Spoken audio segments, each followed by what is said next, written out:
Lesson number 14. Story without words. The man and the chair. The purpose of this lesson is to learn about how to write better stories. 10 Secrets to Write Better Stories by Joe Banting. 1. Write in one sitting. 2. Develop your protagonist. 3. Create suspense and drama. 4. Show, don't tell. 5. Write good dialogue. 6. Write about death. 7. Edit like a pro, like a professional. 8. Know the rules, then break them. Defeat writer's block. And the last one, 10. Share your work. Share your work. Bueno, en esta lección vamos a repasar un poco lo que es el gerundio.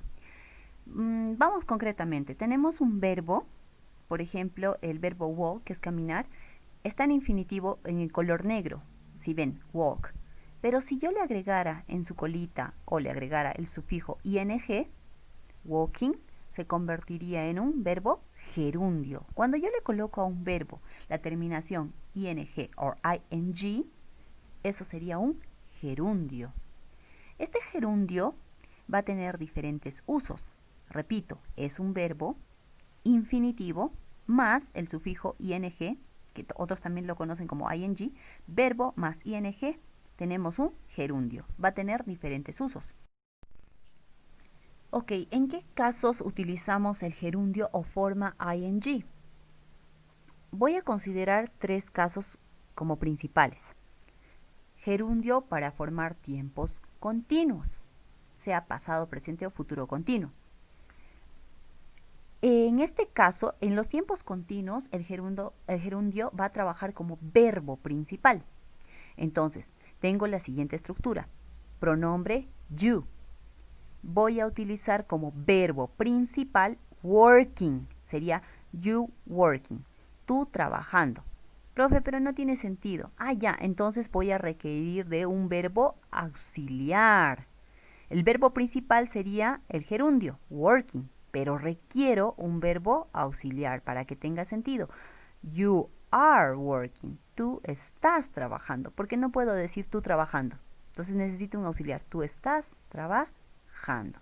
Repito, en el primer caso, con los tiempos continuos, el gerundio va a ser el verbo principal y voy a requerir de un verbo auxiliar, que es el verbo be en este caso. Recuerda que va a depender, be asume diferentes formas, am, is, are. Si yo trabajo con el pronombre I, trabajo con am.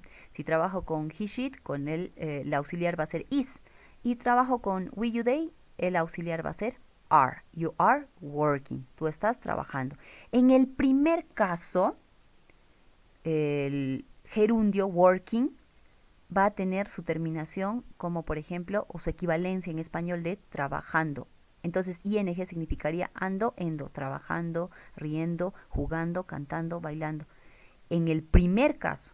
Ahora, en el segundo caso, gerundio, el gerundio lo vamos a utilizar después de determinados verbos, como por ejemplo, like, go, enjoy. Es decir, si utilizo los verbos like, go, enjoy, después de estos verbos puedo utilizar como segundo verbo un verbo gerundio. Por ejemplo, tenemos I like singing. En este caso no va a tener la equivalencia o el significado de ando, endo, como habíamos dicho en el primer caso. I like singing, me gusta cantando. No, simplemente será me gusta cantar. ¿Ya?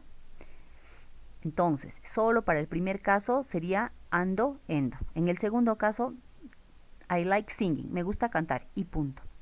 Tercer caso, gerundio como sujeto de la oración. Cuando no tengo un sujeto, puedo utilizar el gerundio como sujeto de la oración. Por ejemplo, Learning English is important. Aprender inglés es importante. Repito, en este caso tampoco está haciendo la función de ando, endo, que se utiliza sí en el primer caso como verbo principal.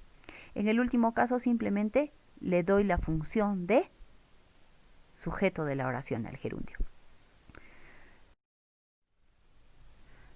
Nosotros estamos considerando 3 casos, pero en realidad hay más casos. Si tú deseas profundizar, en esta diapositiva, por ejemplo, consideramos 2 casos más, como adjetivo y en el caso de las preposiciones.